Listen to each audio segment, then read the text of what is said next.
What's going on, guys? It's your boy John the Liquidator coming back with another video, and it looked like Joe Flacco is embarrassed by his performance, but will we see Shador sooner than later? Guys, for this one here, we got to go all the way up to Cleveland. Let's get it. Let's go. Like my man Junior. For real? Somebody call me Junior, too. Yeah. When I pulled up, I thought you was Junior. I got put him on place. Stop right here for me. Go on and fill in. Go on and fill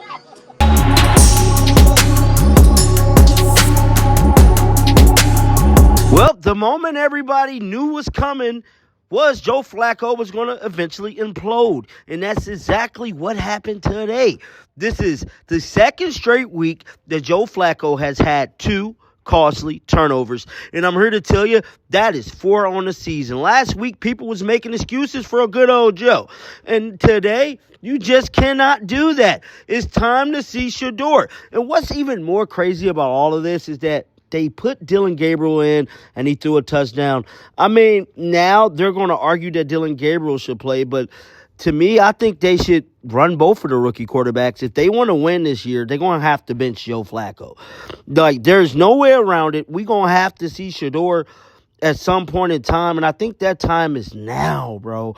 Joe Flacco looked absolutely horrible, and he gave a poor excuse today when speaking to the media. Let's check out what he had to say. Roll the footage, man.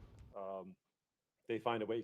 They find ways to make it tough, and that's just part of football. That's part of playing good football games. Is you got to be able to go and play those tough games, and this was one of them. We knew that. We knew we were ready for that. These guys are always going to do and kind of make you go the long, hard way and see what you can do. That interception is kind of one of those plays that you just kind of want to have back and throw away. Of course, I feel like I do take some pride in throwing the ball away and just kind of living for the next down. And I didn't do it on that one. I saw kind of Dave turning up and just thought I had a chance there. I didn't think it would end in a pick. I thought if anything it would be incomplete. But yeah, one of those third downs. Listen, you got to play the game. You got to consistently make those right decisions. Even if you feel pressed to make something happen, you can't let that happen. So yeah, definitely want that one back. Kevin said that he's not considering making a change at quarterback. So how do you feel about knowing that you have no? Yeah, listen, I can't worry about that stuff anyway. It's honestly not on my mind. I got to go out there and just play my game, play the way I know how to, lead this team the best I can. All that other stuff, it's out of my control. It is what it is. I mean, the only thing I can control is how I play and how this team, shows up every day. So, it really isn't in the thought process. So, how hard is it? Look like on one pass you're ready to throw to send, and then he's knocked off his feet. He had to take a sack, and there were a couple of plays like that. Did it feel like there wasn't a whole lot of good targets out there? No, I wouldn't say I felt like that. I mean, that's part of it, like when you want to go win games and move the chains and score touchdowns, then you have to play clean football and you have to make all those things work. At the same time, you're not going to play perfect, and those things are going to happen, and you got to overcome them. And I think, in some respects, we got to cut down on some of those things, and in other ways, we got to do a better job of overcoming because we understand that that's a part of the game and a part of what's going to happen every week.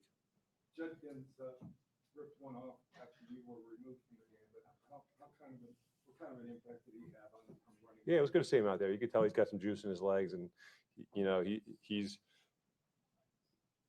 ready to go in there and hit it. And he's only going to get better and better with the more action he gets.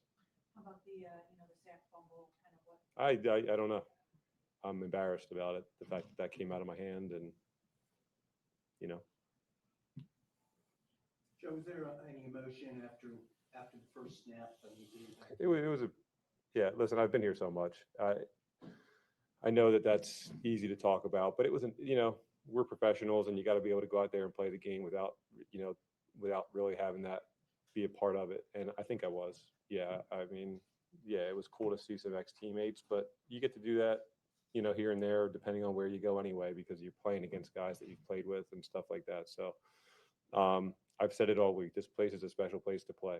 The fans here are unbelievable.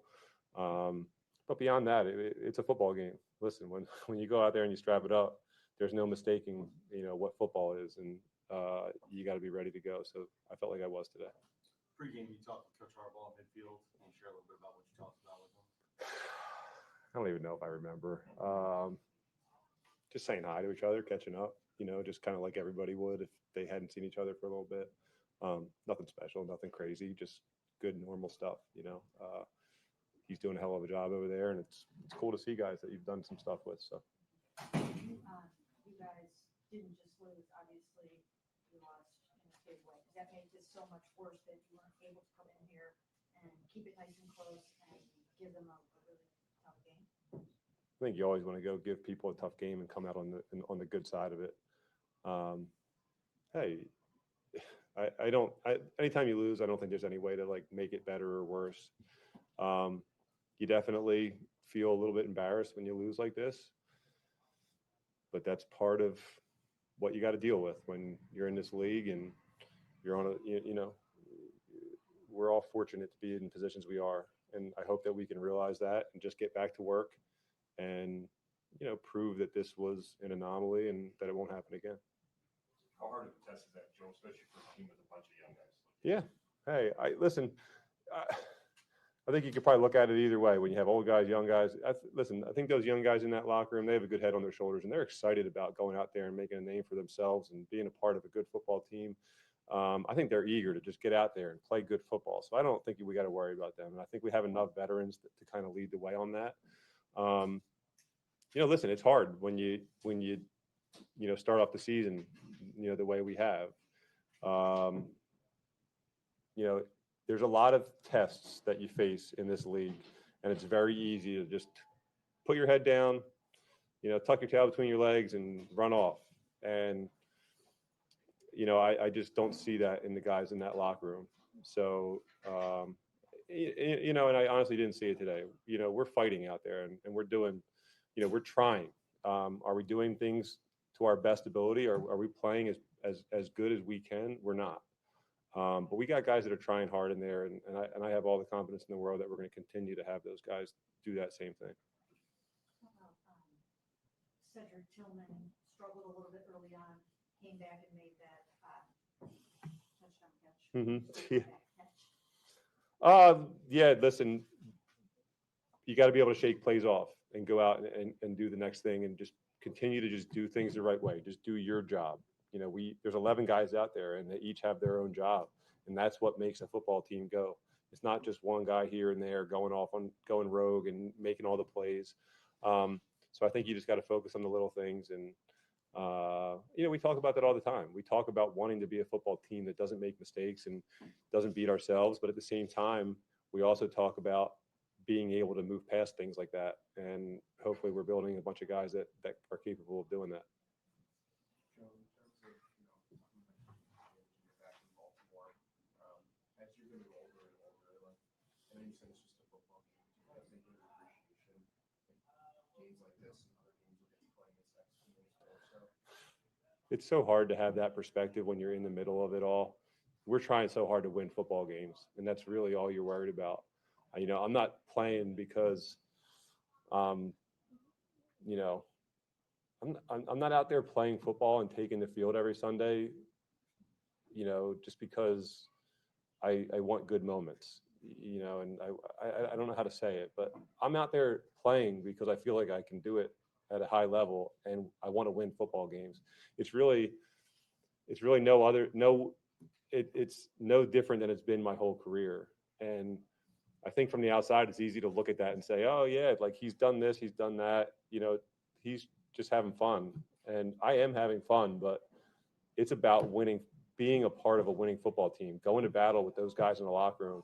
And I owe it not only to myself, but everybody in there to like take it just as serious as I ever have. So I think it's very hard to put yourself in that mindset about, cool things about playing in the NFL. There's always that. Everybody should have a little piece of that in the back of their mind, like to remind themselves as to why we do this. Like it is super cool job, but man, when you're out there on Sundays, it's as serious as anything. And we want to go win.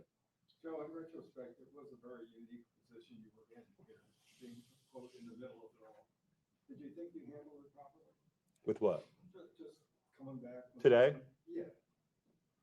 I don't know if there's a proper way to handle it or anything like that. Did it bother you at all leading up to this game that you were in this middle position of trying to win for Cleveland? No. Being honored by Baltimore? No. I'm a part of this locker room right now, and I'm on the team with those guys, and I have relationships with this city, with the guys in that locker room. But man, like, I'm a Cleveland Brown right now, and I'm glad to be one. And there was no this or that in terms of that, man. I love this locker room. I love the guys in that team. So grateful to be where I am with those guys, and glad to go to battle with the side that I was on today. Given that you do have a young supporting cast around you, is it even more imperative for you individually to play as clean a ball as possible? Sure. Yeah. I mean, look, our defense is playing really well. Early on in my career, we had some really good defenses, and it wasn't like we were like lighting the world on fire on offense, but we were doing good things. We were playing good football. I think, until we make that next step, I think we have the ability to play like that, play good football. We don't have to go score 50 every night, but we can play good football and put up enough points and let those guys on defense pin their ears back and go do what they do. So yeah, that's the disappointing part. I think we have the ability to do that right now, and then maybe take the next step, a few games from now. So hopefully we can, hopefully that starts showing up a little bit. Thanks, Jeff. All right.